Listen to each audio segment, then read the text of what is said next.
Hello students, I am Chandramohan Singh and you are watching my channel CM Spec Classes। आज हम बात करेंगे chemistry के बहुत ही ज़्यादा इम्पोर्टेंट टॉपिक पर, फिनॉल पर। मेरा जो है लेक्चर 1 है इस पर अभी। तो आज हमारा फर्स्ट लेक्चर स्टार्ट हो रहा है फिनॉल पर। इसे आप ऑर्गेनिक एल्कोहल भी कह सकते हैं या आप इसको एरोमेटिक एल्कोहल भी कह सकते हैं। फिनॉल का मतलब होता है बेटा कि अगर मान लो कोई भी हमारे पास कोई बेंजीन रिंग है, उसके पास एक हाइड्रोक्साइड ग्रुप होगा, this is called phenol and it's molecular formula is C6H5OH। This is phenol. ये क्या है? फिनॉल है। तो आप अच्छे से नोट बनाएंगे और अपनी नोटबुक में लिखना चालू करेंगे। तो आज का हमारा जो स्टार हेडिंग है, मेन हेडिंग है, वो क्या है? फिनॉल। और फिनॉल में हम बात कर रहे हैं एक एरोमेटिक एल्कोहल की। फिनॉल अपना में एरोमेटिक एल्कोहल भी है। अगर मैं इसकी डेफिनेशन की बात करूं तो such aromatic compound in which single bond OH functional group is attached with nucleus of benzene ring comma is called phenol. Okay, मतलब हिंदी में अगर आप लिखना चाहो तो लिखेंगे कि फिनॉल ऐसे एरोमेटिक यौगिक, फिनॉल की जब आप डेफिनेशन लिखेंगे हिंदी में तो ऐसे एरोमेटिक यौगिक जिनमें single bond OH group benzene नाभिक से जुड़ा होता है, उसे क्या कहते हैं? फिनॉल कहते हैं। ओके, तो फिनॉल की हमने डेफिनेशन पढ़ ली। फिनॉल का जो मॉलिक्यूलर फॉर्मूला होता है वो कितना होता है? C6H5OH एंड इसकी स्ट्रक्चर फॉर्मूला बेंजीन रिंग के ऊपर क्या आ जाएगा? OH आ जाएगा। इसको अगर हम स्ट्रक्चर के रूप में दिखाएं तो इसे ऐसे भी दिखा सकते हैं आप, बेंजीन रिंग और बेंजीन रिंग के पास जो है ऊपर O सिंगल बॉन्ड H, इसको आप इस प्रकार से भी दिखा सकते हैं। ठीक है ना? तो चाहे आप इसको इस प्रकार से दिखा दीजिए, चाहे इसको दिखा दीजिए या इसको दिखा दीजिए, ये सभी क्या है अपना में फिनॉल को रिप्रेजेंट करते हैं। ठीक है। दूसरी बात, फिनॉल में जो है OH ग्रुप मेन फंक्शन है। एक बात और, फिनॉल के कई प्रकार हो सकते हैं, लेकिन हम इसमें जो है केवल वही फिनॉल पढ़ेंगे जिसमें केवल एक सिंगल बॉन्ड OH ग्रुप होगा, अर्थात इसे मोनोहाइड्रोक्साइड या मोनोहाइड्रिक फिनॉल भी कहते हैं। ठीक है ना? इसको आप मोनोहाइड्रिक फिनॉल भी कहते हैं। मोनोहाइड्रिक फिनॉल का मतलब इसमें केवल क्या है? एक सिंगल बॉन्ड OH ग्रुप हमारे पास क्या है? प्रेजेंस है। ठीक है। अब हम बात करेंगे इसके बनाने की विधि, method of preparation.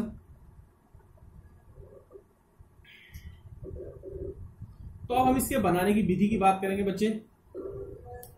Method of preparation, method of preparation मतलब इसको बनाया कैसे जाएगा, इसकी मेथड ऑफ प्रिपरेशन की बात करेंगे। इसको फॉर्म्ड कैसे किया जाएगा, तो कई सारी इंपॉर्टेंट रिएक्शन आती है इसके लिए। तो इसकी जो हमारी फर्स्ट रिएक्शन है, हिंदी वाले के लिए बनाने की विधि हम लिखेंगे, और बनाने की विधि में फर्स्ट हेडिंग आपकी आएगी बाय क्लोरोबेंजीन। मतलब क्लोरोबेंजीन के द्वारा, इसको एक परफेक्ट नाम भी होता है, इसको आप डॉफ्स प्रोसेस भी कहते हैं।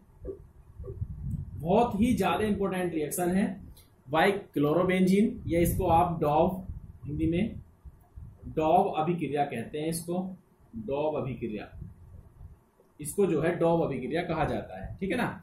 तो ये रिएक्शन हमें पढ़नी है, बहुत इंपॉर्टेंट है। दूसरी बात और बता दूं मैं आपको, याद रखेंगे, ये अपना आप में जो है इंडस्ट्रियल मेथड है, क्योंकि इसके द्वारा आसानी से जो है क्या बन जाता है? फिनॉल बन जाता है। तो एक प्रकार का जो है औद्योगिक विधि है अपना आप में, इंडस्ट्रियल मेथड है।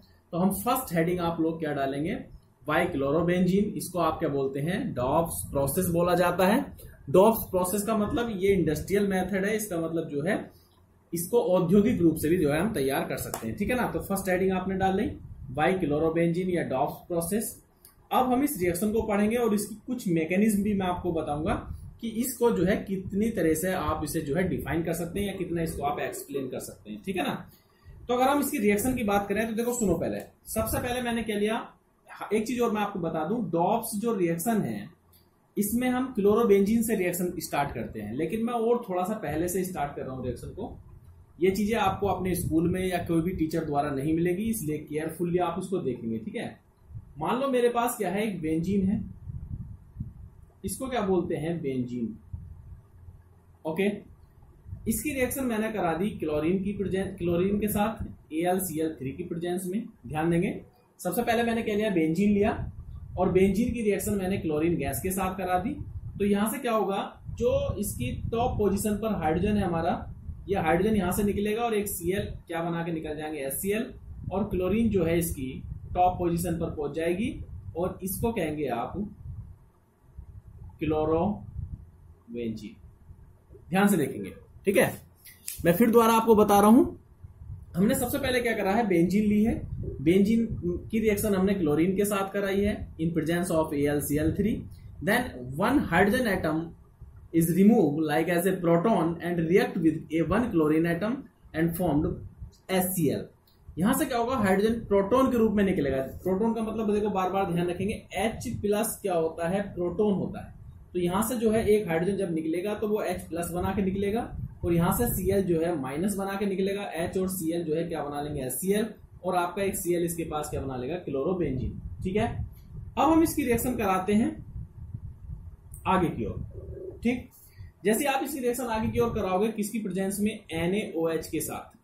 ठीक है, तो जैसे, लेकिन यहां पर एक बात ध्यान रखनी है, यहां पर टेम्परेचर लगभग 300 डिग्री सेल्सियस का और प्रेशर लगभग 200 ATM, मतलब 200 वायुमंडल जो है आप टेम्परेचर रखते हैं, और 300 डिग्री सेल्सियस का टेम्परेचर रखते हैं यहां पर, है ना। तो दाब और ताप जो है इसका फिक्स होता है, आप इसको याद रखेंगे। इतने टेम्परेचर पर जैसे आप रिएक्शन कराओगे तो ध्यान दो, बच्चे क्या सोचते हैं या कुछ टीचर लोग क्या कराते हैं बच्चे, कि ये क्लोरीन जो है सर इसको हटा दो Na के साथ और OH इधर लगा दो, बन गया फिनोल। देखो ऐसा नहीं होता। जब भी हम ये डॉप्स रिएक्शन कराते हैं तो इसमें एक इंटरमीडिएट कंपाउंड के रूप में जो है एक हमारे पास फिनॉक्साइड बनता है। तो फिनॉक्साइड बनाने के लिए हम क्या करेंगे, तो ध्यान देंगे आप लोग, यहां से Cl जो है एक H के साथ निकल जाएगा बना के HCl, और हमारे पास पहला आ जाएगा सोडियम फिनॉक्साइड, मतलब यहां पर क्या आ जाएगा, ONA। इसको कहा जाता है सोडियम फिनॉक्साइड। ओके, दोबारा ध्यान देंगे, सबसे पहले हमने बेंजीन लिया, क्लोरीन से रिएक्शन कराई तो क्लोरोबेंजीन बनाया, उसकी NaOH के साथ रिएक्शन कराई 300 डिग्री सेल्सियस पर और 200 वायुमंडलीय दाब पर। तो यहां से क्या होगा, सोडियम अपना क्या बना लेगा, फिनॉक्साइड बना लेगा। ठीक है, जैसे आपने सोडियम फिनॉक्साइड बनाया, अब आप तुरंत इसके बाद क्या करेंगे, इसका एसिडिफिकेशन करा दीजिए, मतलब जो है इसका अम्लीयकरण करा दीजिए आप। ठीक है ना, याद रखना, जैसे हम अम्लीकरण या एसिडिफिकेशन कराते हैं तो एक एसिड लेते हैं, H+ का मतलब एसिड भी होता है इन प्रेजेंस ऑफ H2O। तो यहां से क्या होगा, H प्रोटॉन के रूप में जाएगा।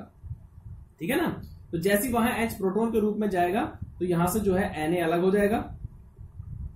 फॉर एग्जाम्पल, मान लो आपने HCl लिया, देखो मैं बता रहा हूं आपको, अगर मान लो आपने एसिड H+ का मतलब यहां पर आपने HCl लिया, तो Na जो है Cl के साथ क्या बना के अलग हो जाएगा, NaCl, और ये जो इसका प्रोटॉन H है वो उधर जाके क्या बना लेगा, फिनोल।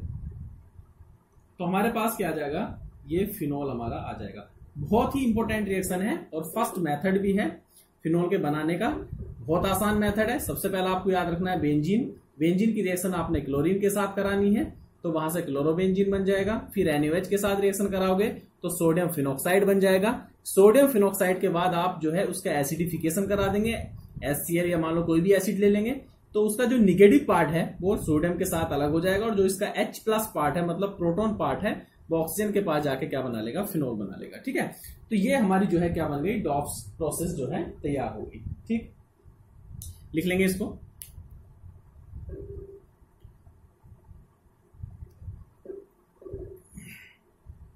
चले आगे की ओर। ठीक है, अब इसी रिएक्शन की अगर मैं मैकेनिज्म की बात करूं, ये तो नॉर्मल रिएक्शन है, मैकेनिज्म मतलब इसको प्रूफ करना है, एक्सप्लेन मैं इसको कर दे रहा हूं। ठीक है, ठीक, अगर मैं इस रिएक्शन को एक्सप्लेन करूं, इसकी मैकेनिज्म मैं आपको बताऊं। एक बात और, केमिस्ट्री में बहुत सारी मैकेनिज्म है, अगर आप मैकेनिज्म करने बैठेंगे तो कई साल में जाकर केमिस्ट्री का सिलेबस होगा, इतना सिलेबस होता है। लेकिन हमें जरूरी नहीं कि सभी की मैकेनिज्म करनी होती है, कुछ रिएक्शन ही अच्छी होती है जिनकी मैकेनिज्म हमें सीख लेनी चाहिए, काफी चीजें हमें मिलती है। ठीक है ना, तो जब हम इसके मैकेनिज्म पर बात करेंगे, देखो आपको बेटा एनसीईआरटी में इसकी मैकेनिज्म नहीं मिलेगी, तो आप कोशिश करेंगे इसकी मैकेनिज्म को सीखने की। एक बात और, अगर एग्जाम में आता है तो आप रिएक्शन ही लिख कर आ जाएं, यूपी बोर्ड वाले बच्चे या सीबीएसई वाले बच्चे। किंतु अगर आपको जेई या आप जो है नीट की तैयारी कर रहे हैं तो उसके लिए आपको मैकेनिज्म बहुत जरूरत पड़ेगी पढ़ने के लिए, आप मैकेनिज्म को सीख भी सकते हैं। ठीक है ना, लेकिन जो बच्चे नोट्स बना रहे होंगे वो मैकेनिज्म को लिख लेंगे जरूर, क्योंकि जो भी आपके पास नोट्स में कलेक्शन हो जाएगा वो आपको फायदा ही देगा आगे, ठीक है ना। अब देखो इसमें करते क्या है, मैकेनिज्म में सबसे पहले मैंने क्या करा, क्लोरोबेंजीन लिया। ध्यान देंगे बहुत आसान है। सबसे पहले मैंने क्या लिया, क्लोरोबेंजीन लिया। ध्यान देंगे, ठीक है। अब होता क्या है, देखो इसके बेंजीन के हर कॉर्नर पर हाइड्रोजन और कार्बन होता है यहाँ पर, ठीक है। अब मैंने क्या करा, इसके इस वाले हाइड्रोजन को बाहर की ओर दिखा दिया, थोड़ा सा केयरफुली सुनेंगे, ठीक। और इसकी रिएक्शन करा दी मैंने यहां से NaOH के साथ, ठीक है। मैंने किसके साथ रिएक्शन करा दी, NaOH के साथ। यहां पर जो NaOH है ये एक बेस के रूप में कार्य करेगा, एक क्षार के रूप में काम करेगा। क्षार का मतलब ये जो है इस रिएक्शन को क्या प्रोवाइड कराएगा, OH माइनस प्रोवाइड कराएगा। ध्यान देंगे, फिर दोबारा बता रहा हूं, बहुत इंपॉर्टेंट बात है। हमारे पास क्या है, क्लोरोबेंजीन है ये। अब हमने क्या करा, क्लोरोबेंजीन का एक H हमने बाहर की ओर दिखा दिया और रिएक्शन करा दी NaOH से। NaOH ने काम करा यहां पर एक क्षार की भांति, तो क्षार का मतलब, बेस का मतलब इसने इसे OH दिया। अब OH माइनस का चार्ज है, ये यहां से क्या खींचेगा, H प्लस आयन को। तो जैसे ही आप इस बॉन्ड को तोड़ेंगे तो यहां से H प्लस आयन तैयार हो जाएगा, जो इसके साथ जाके क्या बना लेगा, H2O, ठीक है। और हमारे पास बेंजीन कुछ इस प्रकार होगी, बहुत मजा आएगा आपको। BSc स्टैंडर्ड वाले बच्चों को भी बहुत फायदेमंद रिएक्शन है। तो यहां पर क्लोरीन आ जाएगा, और अब H प्लस गया ना यहाँ पर, सुनो, जब यहां से H प्लस आयन गया बेटा, तो उसकी वजह से यहां पर क्या आ जाएगा, माइनस का चार्ज। तो यहां पर आ जाएगा माइनस का चार्ज। बात क्लियर हो गई, ठीक है। अब हम जो है थोड़ा सा आगे की ओर बढ़ेंगे। अब इसमें जब आप आगे की ओर बढ़ेंगे तो इसमें होता क्या, एक्चुअली जैसे आप आगे की ओर जाओगे थोड़ा सा, ठीक है ना, तो यहां से क्या करेगा, एक क्लोरीन की इलेक्ट्रोनेगेटिविटी ज्यादा होती है, विद्युत ऋणात्मकता, तो क्लोरीन भी इस बॉन्ड के इलेक्ट्रॉनों को अपनी ओर खींचेगा और यहां से Cl माइनस बना के क्या हो जाएगा, अलग हो जाएगा, ठीक है ना। जैसे ही अलग होगा तो देखो ध्यान दो, ये माइनस बना के अलग हो रहा है यहां से क्लोरीन, तो इस पोजीशन पर प्लस का चार्ज छोड़ के जाएगा। ये माइनस पहले से ही है, तो माइनस प्लस की वजह से एक नया बॉन्ड क्रिएट हो जाएगा। और ध्यान देंगे, बहुत इंपॉर्टेंट चीज है, यहां पर एक नया हमारे पास कंपाउंड बनेगा ट्रिपल बॉन्ड वाला, इसको बोला जाता है बेंजाइन। इसको क्या बोला जाता है, बेंजाइन। और इस बेंजाइन को ही इंटरमीडिएट कंपाउंड मान लेते हैं। ये अनस्टेबल होता है, ये अपने नाम में क्या है, आईसी है। आईसी का मतलब इंटरमीडिएट कंपाउंड बन जाता है। ध्यान देंगे, इस रिएक्शन में इस इंटरमीडिएट कंपाउंड 100% बनता है, जरूर बनता है, ठीक है। अब हम जब आगे की ओर जाएंगे तो क्या होगा, ये वाला बॉन्ड जो है इसके इलेक्ट्रॉन पुनः अपनी पोजीशन पर आ जाएंगे, और जैसे ही पुनः अपनी पोजीशन पर आएंगे तो यहां पर क्या होगा, देखो ध्यान दो, ये फिर दोबारा इस प्रकार से यहां पर माइनस का चार्ज क्रिएट हो जाएगा, ठीक है। और माइनस का चार्ज होने की वजह से जो है यहां पर कैसा चार्ज हो जाएगा, फिर दोबारा से प्लस का चार्ज क्रिएट हो जाएगा, ठीक है। अब जब आप आगे की ओर जाएंगे फिर दोबारा, तो यहां पर आपने फिर रिएक्शन करा दी NaOH के साथ।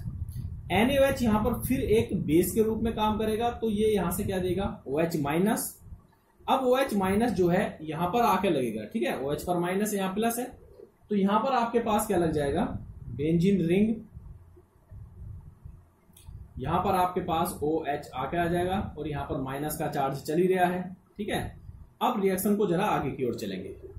अब देखो इस रिएक्शन में फिर ट्विस्ट आएगा एक थोड़ा सा, है ना। ट्विस्ट क्या आएगा कि जो हमारे पास H प्लस चार्ज है ये इस माइनस की वजह से यहां से तुरंत हटेगा, क्योंकि इसे माइनस मिल रहा है, और ये यहां से प्लस बनाकर जो है तुरंत कहां की ओर भागेगा, इस माइनस की ओर। जैसे इस माइनस की ओर भागेगा तो देखो कुछ इस प्रकार से सीन होगा। अब एक बात सुनो, जैसे ये H यहां से हटा था, पुनः वापिस इसी पोजीशन पर H आ जाएगा, तो ये तो हमारा कंप्लीट हो जाएगा बेंजीन रिंग, और यहां पर रह जाएगा O माइनस। इसे बोला जाता है फिनॉक्साइड आयन। ध्यान देंगे, इसको क्या बोला जाता है, फिनॉक्साइड आयन, ठीक है ना। अब इसकी रिएक्शन आप क्या कराओगे, देखो ध्यान दो। अब देखो यहां पर थोड़ा सा आपको टेक्निकल होना पड़ेगा। भाई हमने यहां पर NaOH को तोड़ा था तभी तो OH निकला होगा, यहां भी NaOH को तोड़ा था तभी तो OH निकला होगा। इसका मतलब हमारे पास खूब सारे क्या है, Na प्लस बचे हुए हैं, क्योंकि Na प्लस यहां भी बचेगा, यहां भी बचेगा।